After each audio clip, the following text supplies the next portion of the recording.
ఒక అపార్ట్మెంట్ పార్కింగ్లో ఒక కారు రోజుల తరబడి నిలిచి ఉంది.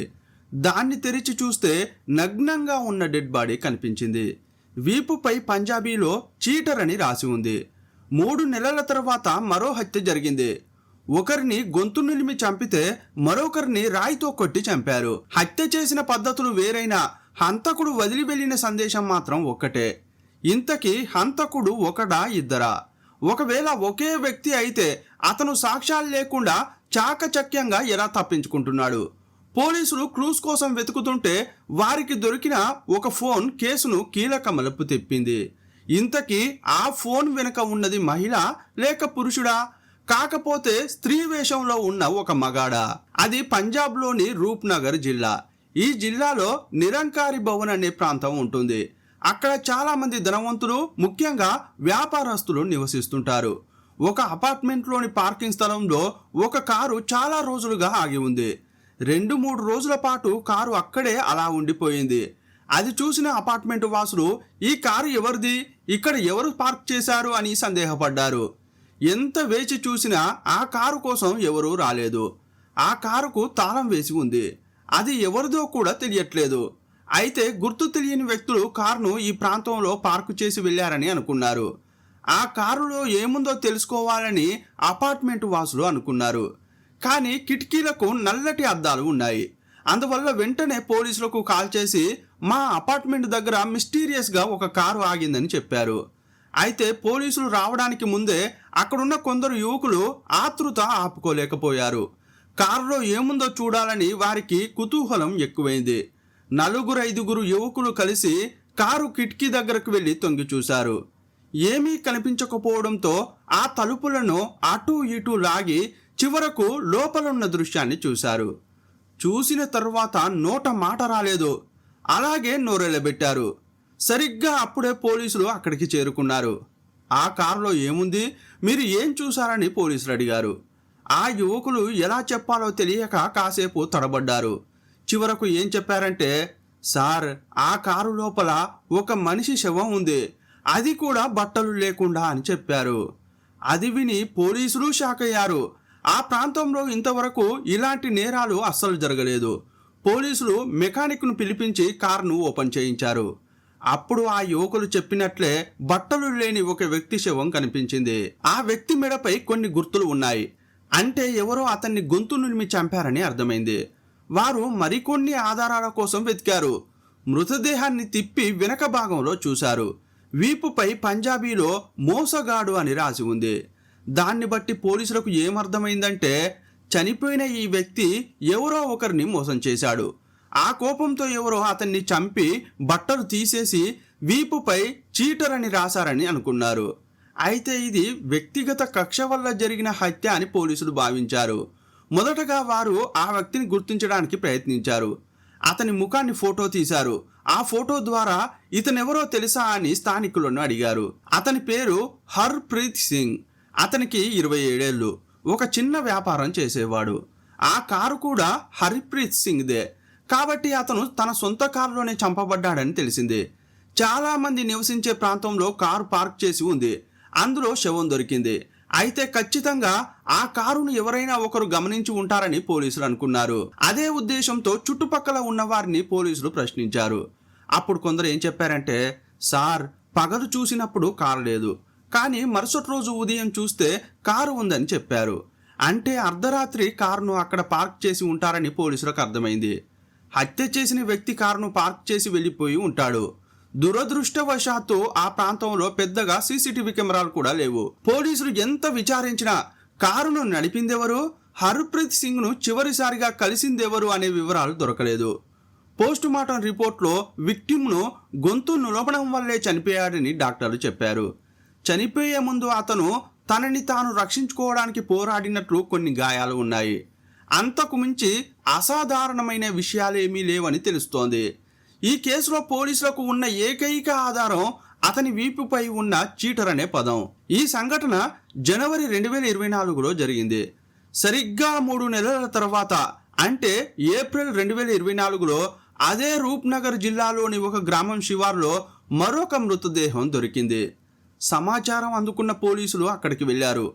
అక్కడ కూడా ఒక వ్యక్తి బట్టలు లేకుండా శవమై పడి ఉన్నాడు. సరిగ్గా మొదటి కేసులాగే అతని వీపుపై కూడా చీటర్ అని రాసి ఉంది. మృతుడిని గుర్తించారు. అతని పేరు ముక్తార్ సింగ్ అని, అతని వయసు 30 ఏళ్ళు అని తెలిసింది. అతను ఒక ట్రాక్టర్ మెకానిక్ గా పనిచేసేవాడు. అతనికి ఎలాంటి శత్రువులు లేరు. అయితే శవం దొరికిన తీరు, వీపుపై రాసిన పదం చూస్తుంటే 3 నెలల క్రితం జరిగిన హత్య చేసిన వ్యక్తే ఇతన్ని కూడా చంపి ఉంటాడని పోలీసులు అనుమానిస్తున్నారు. ఎందుకంటే 2 ఘటనలు 4 కిలోమీటర్ల పరిధిలోనే జరిగాయి. రెండో బాధితుడు ముక్తార్ సింగ్ తలపై రాయితో కొట్టి చంపాడు.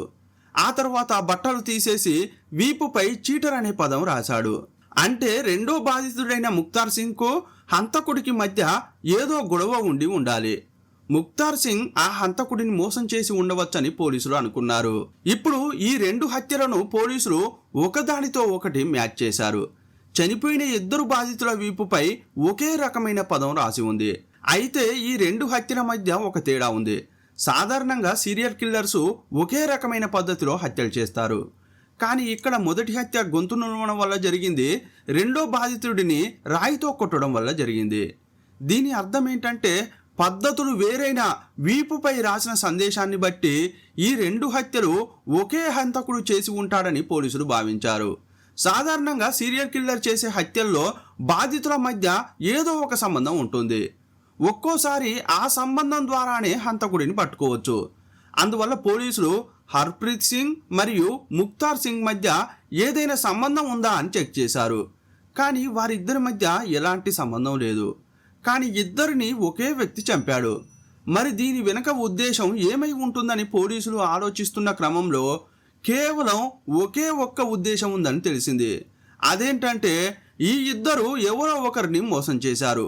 కోపంతో ఆ వ్యక్తి ఈ ఇద్దరిని చంపేశాడు. బహుశా వీరు ఎవరి దగ్గరైనా డబ్బులు తీసుకుని తిరిగి ఇవ్వకపోవడం వల్ల ఆ కోపంతో చంపి ఉండొచ్చేమో అనే కోణంలో పోలీసులు దర్యాప్తు చేస్తున్నారు. వీరిద్దరికీ కామన్గా ఎవరైనా అప్పు ఇచ్చారా, వీరికి ఉన్న శత్రువు ఎవరు అని రకరకాలుగా విచారణ చేస్తున్నారు. కానీ ఎలాంటి ఆధారాలు దొరకలేదు. మొత్తం మీద చనిపోయిన 2 వ్యక్తులకు ఒకరితో ఒకరికి సంబంధం లేదు. వారిద్దరికీ కామన్ శత్రువు కూడా లేడు. ఇది ఈ కేసులో పెద్ద సమస్యగా మారింది. మొదటి నేరం జరిగిన స్థలంలో ఎలాంటి ఆధారాలు దొరకలేదు. రెండో చోట కూడా అదే పరిస్థితి ఎదురైంది. రెండో హత్య జరిగిన ప్లేస్ ఏంటంటే అది గ్రామం చివరన ఉన్న ప్రాంతం. అక్కడ సీసీటీవీ కెమెరాలు లేవు, సాక్షులు కూడా లేరు. బాధితుడి మృతదేహం పూర్తిగా బట్టలు లేకుండా ఉండింది. కానీ హంతకుడు ఎలాంటి ఆధారాలు వదలలేదు. మొత్తంగా ఈ 2 క్రైమ్ సీన్ల నుండి పోలీసులు కనీసం ఒక్క ఆధారాన్ని కూడా సేకరించలేకపోయారు. పంజాబ్లోని రూప్నగర్ జిల్లాలో ఒకే వ్యక్తి 2 హత్యలు చేశాడని తెలిసిన సరైన ఆధారాలు లేక పోలీసులు అయోమయంలో పడ్డారు. మరి ఈ వరుస హత్యలు ఆగిపోయాయా లేక ఇంకా కొనసాగాయా? పంజాబ్లో జరిగిన ఒక దారుణమైన కేసు గురించి ఈ వీడియోలో చూద్దాం. మీరు చూస్తున్నది తెలుగు మిస్టరీ. నేను మీ ప్రభాకర్.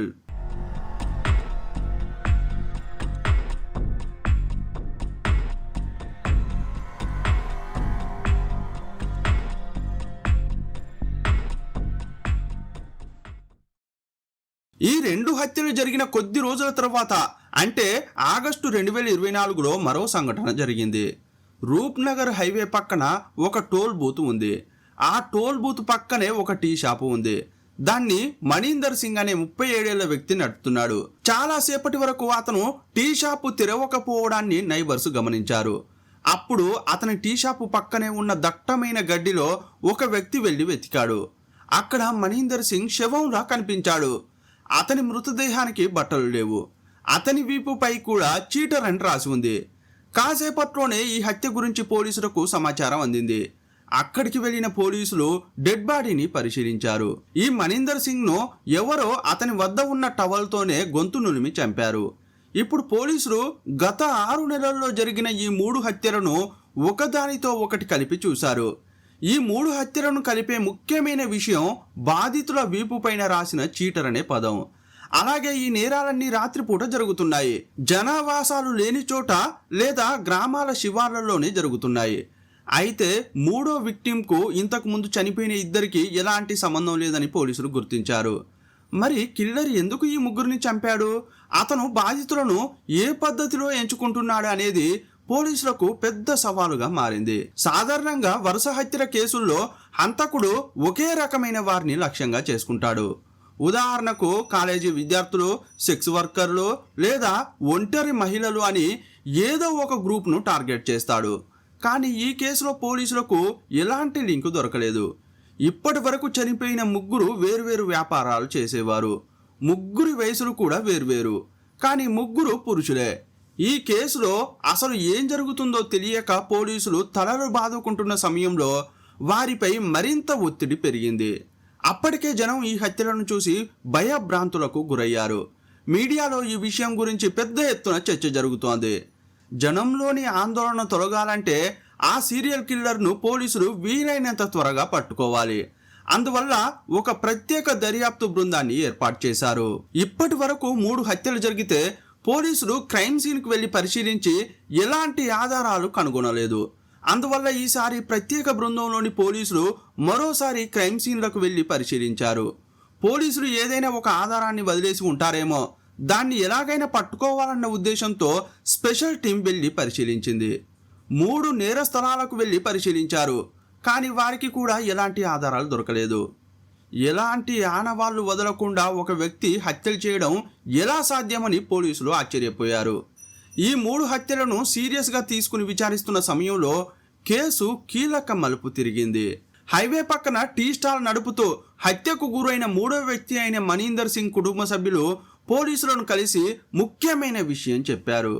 సార్, మనీందర్ సింగ్ దగ్గర ఒక ఫోన్ ఉండేది, ప్రస్తుతం అది కనిపించడం లేదని చెప్పారు. వెంటనే పోలీసు అధికారులు అతని టీ స్టాల్ వద్దకు వెళ్లి గాలించారు. శవం దొరికిన చోట కూడా వెతికారు. కానీ ఎక్కడా ఆ ఫోన్ దొరకలేదు.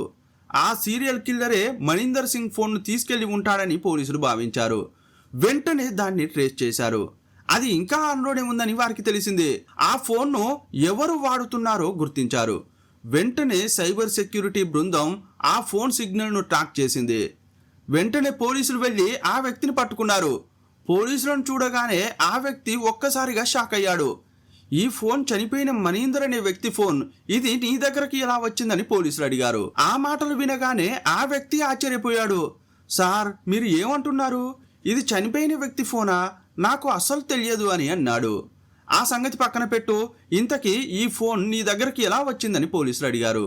అతడేం చెప్పాడంటే, సార్, నాకు హైవే మీద ఒక వ్యక్తి కలిశాడు. అతను ఈ ఫోన్ను చాలా తక్కువ ధరకే అమ్మాడు, అందుకే నేను కొన్నాను అని చెప్పాడు. దీన్ని బట్టి ఈ 3 హత్యలు చేసిన హంతకుడు మనీందర్ సింగ్ ఫోన్ను మరొకరికి అమ్మేశాడని అర్థమైంది. అంటే ఇప్పుడు ఫోను ఉన్న వ్యక్తి హంతకుడు కాదని అర్థమైంది. కానీ ఈ ఫోన్ను ఎవరి నుంచి కొన్నావు, ఆ వ్యక్తి ఎలా ఉన్నాడని పోలీసులు అడిగారు. సార్, నాకు ఫోను అమ్మింది అతడు కాదు, ఆమె చాలా అందంగా ఉంది, చీర కట్టుకుని కొంగును తలపై కప్పుకుని ఉందని చెప్పాడు. అది విని పోలీసులు షాక్ అయ్యారు. ఏంటి, ఆ ముగ్గురిని ఒక మహిళ చంపిందా? అయితే చనిపోయిన ఈ 3 వ్యక్తులు గతంలో ఆమె జీవితాన్ని పాడు చేసి ఉంటారేమో, అందుకే ఆమె ప్రతీకారం తీర్చుకుంటోందని పోలీసులు అనుకున్నారు. ఇంతకీ ఆమె గురించి మరిన్ని విషయాలు చెప్పమని పోలీసులు అడిగారు. అప్పుడు ఫోన్ కొన్న వ్యక్తి చెప్పిన మాటలకు పోలీసులు మరింత ఆశ్చర్యపోయారు. సార్, ఆమె చీర కట్టుకున్నా కూడా నాకు నిజమైన అమ్మాయిలా అనిపించలేదు అని అన్నాడు. ఆ మాటలు విన్న పోలీసులు, ఏం మాట్లాడుతున్నావయ్యా, స్పష్టంగా చెప్పు అని అడిగారు. అతడేమన్నాడంటే, సార్, వాస్తవంగా చెప్పాలంటే నాకు ఫోన్ అమ్మిన వ్యక్తి ఒక మగాడు, కాకపోతే యువతిలా వేషం వేసుకుని ఉన్నాడు, చక్కగా చీర కట్టుకుని పువ్వులు పెట్టుకుని ఉన్నాడు. నా ఉద్దేశంలో అతను ట్రాన్స్జెండర్ కావచ్చేమో. ఒక మగాడు ఆడలలాగా వేషం వేసుకుని వచ్చి ఆ ఫోన్ను నాకు అమ్మాడని అతడు చెప్పాడు. ఇది ఈ కేసులో చాలా ముఖ్యమైన ఆధారం. ఒకవేళ కిల్లర్ యువతి అయితే వేల మంది మహిళల్లో వెతకడం చాలా కష్టం.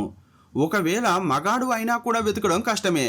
కానీ ఒక మగాడు మహిళలా వేషం వేసుకుని తిరుగుతున్నాడంటే ఆ ప్రాంతంలో అలాంటి వారు ఎవరున్నారో గుర్తిస్తే హంతకుడిని పట్టుకోవడం చాలా సులభం అనుకున్నారు. వెంటనే అలాంటి వ్యక్తుల కోసం వెతకడం మొదలుపెట్టారు. హైవే మీద ఒక దాబా నడిపే వ్యక్తి పేరు గురురామ్. అతను ప్రతిరోజు రాత్రి 10 లేదా 11 గంటల వరకు పనిచేసుకుని ఆ తర్వాత ఇంటికి వెళ్ళేవాడు. కానీ ఆ రోజు కస్టమర్లు ఎక్కువగా రావడం వల్ల 12 గంటల వరకు పని ఉండింది. ఇక ఇప్పుడు ఇంటికి వెళ్ళడం ఎందుకు, ఇక్కడే పడుకుందామని అతడు దాబాలోనే ఉండిపోయాడు. మరుసటి రోజు ఉదయం పనివాళ్ళు వచ్చి చూడగా దాబా లోపల గురురామ్ శవం బట్టలు లేకుండా పడి ఉండింది. అతని వీపుపై కూడా చీటర్ అని రాసి ఉంది. వెంటనే పనివాళ్ళు పోలీసులకు సమాచారం అందించారు. పోలీసులు అక్కడికి చేరుకుని శవాన్ని పరిశీలించారు. అతన్ని ఎవరో గొంతు నులిమి చంపినట్లు గుర్తించారు. అయితే గురురామ్ సోదరుడు స్థానిక రాజకీయ నాయకుడు, అతను కౌన్సిలర్ కూడా. అందువల్ల ఈ కేసుపై తీవ్ర ఒత్తిడి పెరిగింది. గతంలో జరిగిన 3 హత్యల తరహాలోనే ఈ హత్య కూడా జరిగింది. కానీ ఈ హత్యలో ఒక చిన్న తేడా ఉంది. చనిపోయిన గురురామ్ యొక్క పర్సు దొంగిలించబడింది. అతని స్కూటర్ కూడా చోరీకి గురైంది. అంతకుముందు జరిగిన 3 హత్యల్లో ఎలాంటి దొంగతనం జరగలేదు. కానీ ఇందులో అదనంగా దొంగతనం కూడా జరిగింది. ఆ ఒక్కటి మినహాయిస్తే మిగతావన్నీ ఒకేలాగా ఉన్నాయి. కాబట్టి ఈ 4 హత్యలు ఒకే వ్యక్తి చేసి ఉంటాడని పోలీసులు అనుకుంటున్నారు. పోలీసుల అంచనా ప్రకారం ఈ 4 హత్యలు చేసిన నిందితుడు స్త్రీ వేషంలో ఉన్న ఒక మగాడు. అతను హైవే మీద తిరుగుతున్నాడని పోలీసులు అంచనా వేశారు. హైవే మీద చాలా లారీలు వెళ్తుంటాయి. చాలామంది డ్రైవర్లు ఒక రాష్ట్రం నుండి మరొక రాష్ట్రానికి ప్రయాణిస్తుంటారు. పోలీసులు అటువంటి డ్రైవర్లను విచారించారు. మీరు ఈ దారిలో చాలాసార్లు ప్రయాణించే ఉంటారు కదా, మగవాడిలా కనిపిస్తూనే స్త్రీలా వేషం వేసుకున్న ఎవరైనా కనిపించారా అని అడిగారు. అప్పుడు ఒక డ్రైవర్ ఏం చెప్పాడంటే, సార్, నేను ఒకరిని చూశాను, మీరు చెబుతున్న లక్షణాలతో ఉన్న సెక్స్ వర్కర్ లాంటి ఒక స్త్రీని చూశాను అని అతడు చెప్పాడు. అతను నిజానికి మగాడు, కానీ స్త్రీ వేషంలో వ్యభిచారం చేస్తుంటాడని చెప్పడంతో పోలీసులు అతడు ఏ ప్రాంతంలో ఉంటాడో తెలుసుకుని అటువైపు నిఘా పెట్టారు. ఒక రాత్రి హైవే మీద మాటు వేసి ఉండగా అచ్చం అలాగే స్త్రీ వేషంలో ఉన్న ఒక వ్యక్తి నడుచుకుంటూ వచ్చాడు. అక్కడ వెళ్లే డ్రైవర్లకు చేతులు చాపి శృంగారం కోసం పిలుస్తూ డబ్బులు అడిగాడు. అలా చాలా మందిని అతను సంప్రదిస్తున్నప్పుడు పోలీసులు పట్టుకున్నారు. అతన్ని చూడగానే నిజమైన యువతి కాదని, యువతి వేషంలో ఉన్న మగాడని అర్థమైంది. ఇతనే ఆ హంతకుడై ఉంటాడని అనుమానించిన పోలీసులు అతన్ని అరెస్ట్ చేసి పోలీస్ స్టేషన్కు తీసుకెళ్లారు. ఒక వ్యక్తికి ఫోన్ అమ్మిన హంతకుడు ఇతడే కాబట్టి వెంటనే ఫోన్ కొన్న ఆ వ్యక్తిని పిలిపించారు. అతనికి ఈ వ్యక్తిని చూపించారు. సార్, నాకు ఫోన్ అమ్మిన వ్యక్తి ఇతనే అని ఆ వ్యక్తి చెప్పడంతో ఈ 4 హత్యలు చేసింది ఇతనేనని ఖరారైంది. అతన్ని తీసుకెళ్లి సెల్లో వేసి విచారించగా అతను చెప్పిన సమాధానానికి పోలీసుల బుర్రలు గిర్రున తిరిగాయి. సార్, మీరు పొరబడుతున్నారు. నేను 4 కాదు, ఇప్పటి వరకు 11 మందిని చంపానని చెప్పాడు. ఆ మాటలు విని పోలీసులు ఒక్కసారిగా నిర్ఘాంతపోయారు. మరి ఎవరెవరిని చంపావో చెప్పు అని అడిగారు. వెంటనే ఆ ప్రాంతంలో సాల్వ్ కాని చాలా కేసులను పరిశీలించారు. అతను చెప్పినట్లుగా దాదాపు 9 హత్యలు అతని ఖాతాలోనే ఉన్నాయని తేలింది. మిగిలిన 2 కేసులు ఇంకా కన్ఫర్మ్ కాలేదు. కానీ అతను ఒప్పుకున్న 9 హత్యలకు ఖచ్చితమైన ఆధారాలు దొరికాయి. అతని హత్యల పద్ధతిని బట్టి పోలీసులు ఒక విషయాన్ని గ్రహించారు. అతను బాధితులను ముందే ఎంచుకోడు. తన దగ్గరకు వచ్చే వారిని సెక్స్ కోసం పిలిచి ఆ సమయంలో ఏదైనా గొడవ జరగడంతో అందరినీ చంపేస్తున్నాడు. ఇది ముందస్తు ప్రణాళికతో చేసిన హత్యలు కావని పోలీసులకు అర్థమైంది. ఎందుకంటే అతను పక్కా ప్లాన్ చేసుకుంటే ఆయుధాలను వెంట తెచ్చుకునేవాడు. కానీ ఈ 9 కేసుల్లోనూ కత్తి కానీ గన్ కానీ వాడలేదు. కేవలం టవల్స్తోనే గొంతు నులిమి లేదా అందుబాటులో ఉన్న రాళ్లతో కొట్టి చంపాడు. మరి అతను ఈ హత్యలు ఎందుకు చేశాడు? అతని నేపథ్యం ఏంటి? ఇవన్నీ అందరికీ కలిగే ప్రశ్నలు. అసలు అతను మగాడా లేక ఆడనా? ఎందుకు ఆడవేషం వేసుకున్నాడు? ఒకవేళ అతనికి జెండర్ మార్పు జరిగిందా? ఇలాంటి అనేక సందేహాలకు పోలీసులు సమాధానాలు అడిగారు. అప్పుడు ఏం చెప్పాడంటే, సార్, నా పేరు స్వరూప్ అని చెప్పాడు. అతను రూప్నగర్ జిల్లాలోని ఒక గ్రామంలో పుట్టి పెరిగాడు. తల్లిదండ్రులకు అతను ఒక్కడే కొడుకు. వారు ఎన్నో ఆశలతో అతన్ని పెంచారు. అతను బాగా చదివి గొప్ప ఉద్యోగం చేయాలని కలలుగన్నారు. అతను 8వ తరగతి వరకు బాగానే చదివాడు. కానీ 9వ తరగతిలో ఫెయిల్ అయ్యాడు. వెంటనే తల్లిదండ్రులు కోపంతో అతన్ని కొట్టడం మొదలుపెట్టారు. దాంతో అతను కష్టపడి చదివి 10వ తరగతిలో మంచి మార్కులు తెచ్చుకున్నాడు. 10వ తరగతి వరకు అతని జీవితం మామూలుగానే సాగింది. కానీ ఆ సమయంలోనే అతని శరీరంలో మార్పులు మొదలయ్యాయి. పుట్టుకతో మగాడే అయినప్పటికీ తనకు స్త్రీలా అనిపించడం మొదలైంది. ఒక అమ్మాయి ఎలా డ్రెస్ వేసుకుంటుందో, జడ ఎలా వేసుకుంటుందో, గాజులు కమ్మలు ఎలా పెట్టుకుంటుందో అలా అతనికి కూడా అలంకరించుకోవాలని అనిపించేది. అలా డ్రెస్ చేసుకుని గాజులు కమ్మలు పెట్టుకుంటే అతని మనసుకు చాలా హాయిగా ఉండేది. రహస్యంగా అమ్మాయిల డ్రెస్సులు కొనుక్కుని ఇంటికి తెచ్చేవాడు. ఇంట్లో ఎవరూ లేని సమయంలో తలుపులు వేసుకుని ఆడవారిలాగా సింగారించుకుని అద్దంలో తనను తాను చూసుకుని మురిసిపోయేవాడు. బయటి ప్రపంచానికి ఇది తప్పుగా అనిపించినా అతని శరీరంలో జరుగుతున్న హార్మోన్ల మార్పుల వల్లే అతను అలా చేస్తున్నాడు. ఎందుకంటే ఇదంతా అతని నియంత్రణలో లేదు. కానీ ఒకరోజు అతని అమ్మా నాన్నలు ఇది చూశారు. వారికి చాలా కోపం వచ్చింది. గ్రామీణ వాతావరణంలో ఉన్న స్వరూప్ తల్లిదండ్రులు దీన్ని అంగీకరించలేకపోయారు. కోపంతో స్వరూప్ను బాగా కొట్టారు. మళ్ళీ అలాంటి బట్టలు వేసుకుంటే చంపేస్తామని బెదిరించారు. దాంతో అతను చాలా భయపడ్డాడు. ఇకపై అలాంటి బట్టలు వేసుకోకూడదని నిర్ణయించుకున్నాడు. మనసులో ఎంత కోరిక ఉన్నా తన ఇష్టాన్ని బయట పెట్టకుండా తనలోనే దాచుకున్నాడు. ఆ తర్వాత చదువుపై దృష్టి పెట్టాడు. 11వ తరగతి 12వ తరగతి చదివాడు. కానీ చదువు మాత్రం సరిగా సాగలేదు. ఒక దశలో నాకు చదువు రాదని ఏదైనా పని ఒకటి చేయాలని అనుకున్నాడు. అతనికి డ్రైవింగ్ అంటే చాలా ఇష్టం. ఆ ఆసక్తితో భారీ వాహనాలు నడిపే లైసెన్స్ తీసుకున్నాడు. లైసెన్స్ కోసం చాలా కష్టపడ్డాడు. అతనికి విదేశాలకు వెళ్ళి డబ్బు సంపాదించాలనే కోరిక కూడా ఉండేది. డ్రైవింగ్ నేర్చుకున్న తర్వాత విదేశాలకు వెళ్ళాలని నిర్ణయించుకున్నాడు. ఒక ఏజెంట్ ద్వారా ఉద్యోగం కోసం ప్రయత్నించాడు. మొదటి ప్రయత్నంలోనే అతనికి దుబాయ్లో ఉద్యోగం దొరికింది. అక్కడ 1 సంవత్సరం పనిచేశాడు. బాగా పనిచేసి ఇంటికి డబ్బు కూడా పంపించాడు. తాను సంపాదించిన డబ్బంతా ఇంటికి పంపడంతో అతని తల్లిదండ్రులు చాలా సంతోషపడ్డారు. 1 సంవత్సరం పాటు అతని జీవితం బాగానే సాగింది. కానీ తర్వాత అతను దుబాయ్లో కొందరు చెడ్డవారితో స్నేహం చేశాడు. అందువల్ల అతనికి స్వలింగ సంపర్కంపై ఆసక్తి పెరిగింది. అలాంటి వారి కోసం ఒక క్లబ్ కూడా ఉండేది. ఒకరోజు అక్కడికి వెళ్ళే అవకాశం కూడా వచ్చింది. అప్పటికే అతను ఆ వాతావరణానికి బాగా అలవాటు పడ్డాడు. చివరకు అది వ్యసనంలా మారిపోయింది. అతని జీవితం ఆ సంబంధాల చుట్టూనే తిరగడం ప్రారంభించింది. దుబాయ్లో సంపాదించిన డబ్బంతా ఆ క్లబ్లోనే ఖర్చు చేసేవాడు. దాంతో ఇంటికి డబ్బు పంపడం ఆపేశాడు. అప్పుడు అతని తండ్రికి కోపం వచ్చింది. డబ్బు పంపకుండా నువ్వు అక్కడ వెలగబెట్టింది చాలు, ఇక ఇంటికి తిరిగిరా అని చెప్పాడు. మరో మార్గం లేక అతను ఇంటికి తిరిగి వెళ్ళాడు. కానీ గ్రామంలోని జీవితానికి అలవాటు పడలేకపోయాడు. ఎలాగైనా మళ్ళీ విదేశాలకు వెళ్ళాలని అనుకున్నాడు. గ్రామంలో 2-3 నెలలు మాత్రమే ఉన్నాడు. ఆ తర్వాత ఖతార్కు వెళ్ళాడు. అక్కడ కూడా డ్రైవర్ ఉద్యోగమే దొరికింది. ఈసారి మాత్రం అతని జీవితం చాలా బాగా సాగింది.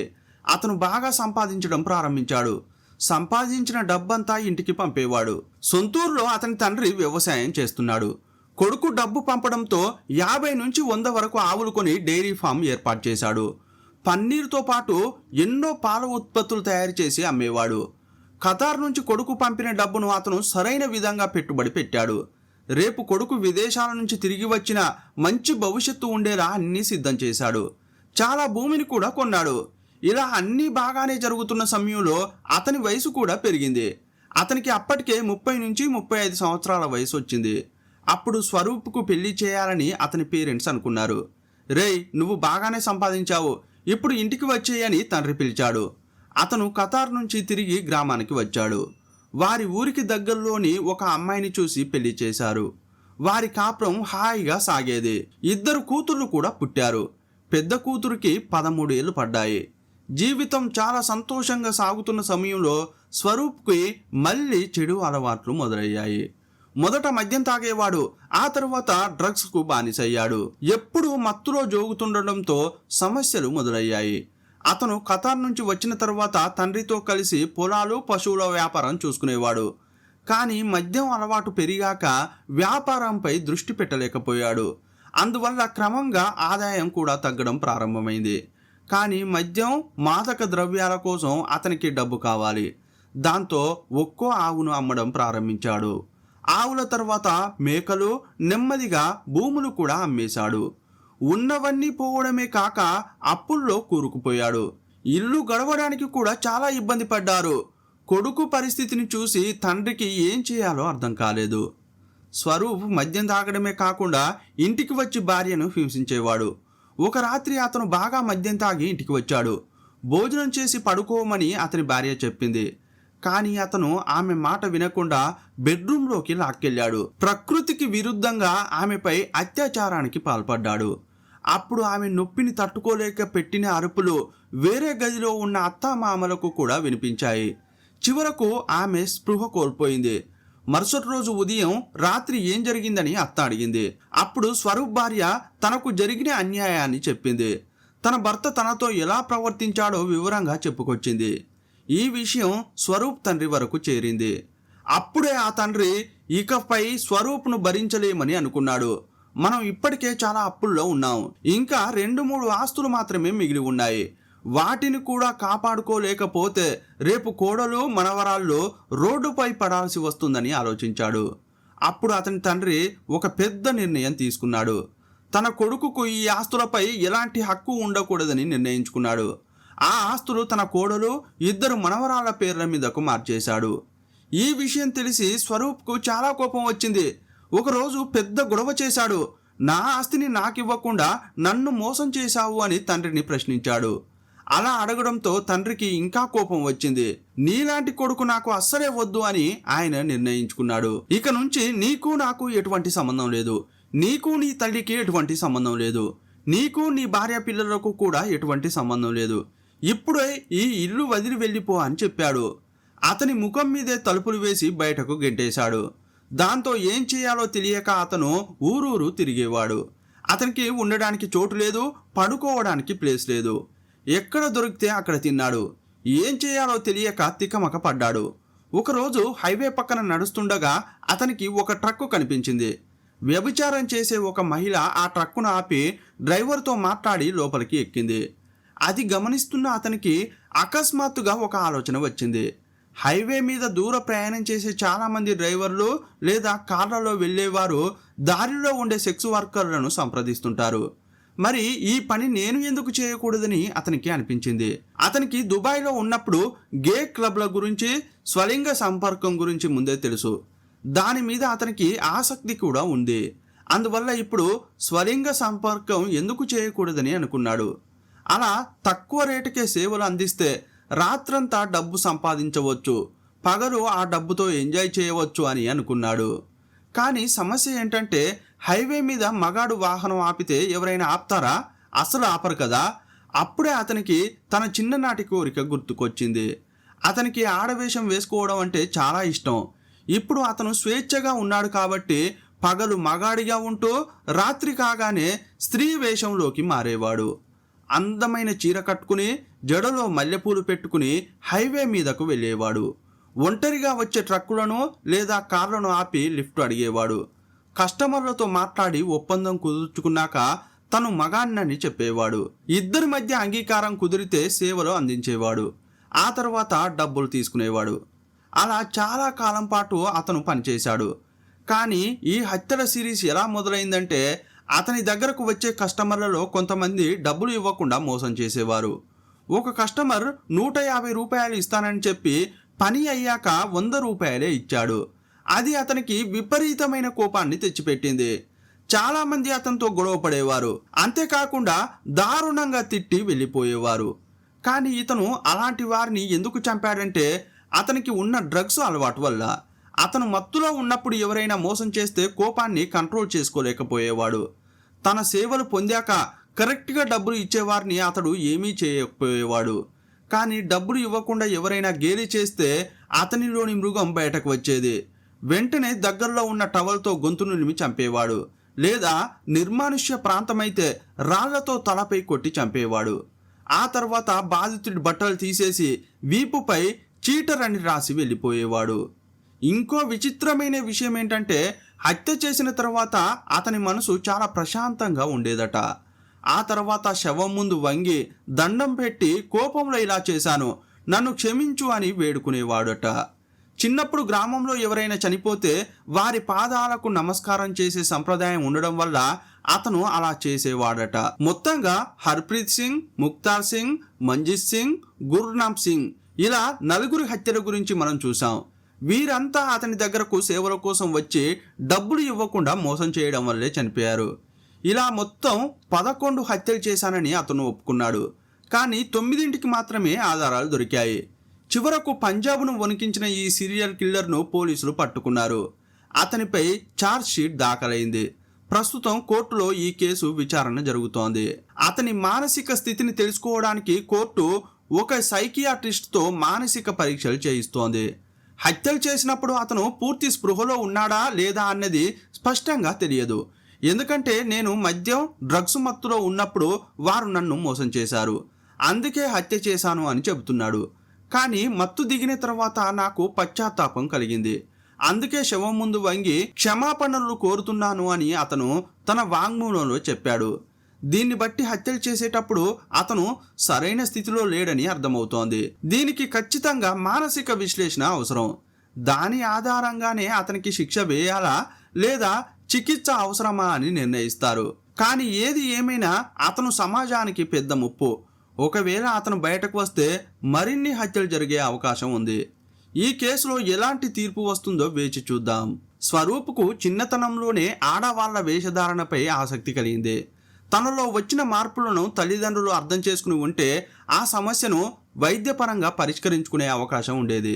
కానీ వారు దాన్ని ఒక అపరాధంగా చూసి చిత్రహింసలు పెట్టడం వల్ల అతను తనలోని అసహజమైన కోరికలను లోపలే దాచుకున్నాడు. అది కుతకుతలాడే అగ్నిపర్వతంలా మారింది. చివరకు క్రూరత్వానికి దారితీసింది. పిల్లల మనోభావాలను పేరెంట్స్ అర్థం చేసుకోవడం ఎంత ముఖ్యమో ఈ కేసు మనకు చెబుతోంది. స్వరూప్ జీవితంలో అత్యంత విషాదకరమైన మలుపు మద్యం మరియు డ్రగ్స్. అతను కష్టపడి సంపాదించిన డబ్బు, ఆస్తి, గౌరవం, ప్రేమించే కుటుంబం అన్నీ వ్యసనాల వల్లే దూరమయ్యాయి. ఒక మనిషి తెలివైన వాడైనా కష్టపడే తత్వం ఉన్న వ్యసనాలకు బానిసైనప్పుడు అతని మెదడు పనితీరు మారిపోతుంది. ఒకప్పుడు తన భార్యను, పిల్లలను ప్రేమించిన స్వరూప్ మత్తులో పడి విచక్షణను కోల్పోయి వారిని హింసించడం మొదలుపెట్టాడు. వ్యసనాల కోసం ఆస్తిని అమ్మేసి చివరకు కుటుంబానికే శాపంగా మారాడు. మనిషి తన బాధ్యతను మరిచినప్పుడు తన వారిని తనే హింసించుకునే స్థితికి చేరుకుంటాడు. ఇది కుటుంబానికి చాలా ప్రమాదం. అతను హత్యలు చేసిన తర్వాత శవాల ముందు పడి ఏడవడం, క్షమాపణలు కోరడం అతనిలోని మానవత్వం ఇంకా పూర్తిగా చావలేదని చెబుతోంది. కానీ ఆ మానవత్వం అప్పటికే చాలా ఆలస్యమైపోయింది. నేరం చేశాక ఏడవడం కంటే నేరం చేయకుండా మనల్ని మనం నియంత్రించుకోవడం ఎంత ముఖ్యమో ముందు తెలుసుకోవాలి. ఆవేశం, అలవాట్లపై మనకు నియంత్రణ లేకపోతే మనం ఎంతటి గొప్ప స్థితిలో ఉన్నా పతనం తప్పదు. జీవితం ఎప్పుడూ రెండో అవకాశం ఇవ్వదు. అందుకే మనం ప్రతి అడుగు వేసే ముందు ఇది నా జీవితాన్ని, నా వారి జీవితాన్ని ఎటు తీసుకెళ్తుందని ఒక్క క్షణం ఆలోచించుకోవాలి. మత్తులేని జీవితం, బాధ్యత గల వ్యక్తిత్వం మనిషిని సమాజంలో ఉన్నతమైన వ్యక్తిగా, గౌరవప్రదమైన స్థానంలో నిలబెడతాయి. ఈ కేసుపై మీ అభిప్రాయం ఏంటో కామెంట్ బాక్స్లో రాయండి. మరో వీడియోలో మళ్ళీ కలుసుకుందాం. అప్పటి వరకు సెలవు. జై హింద్.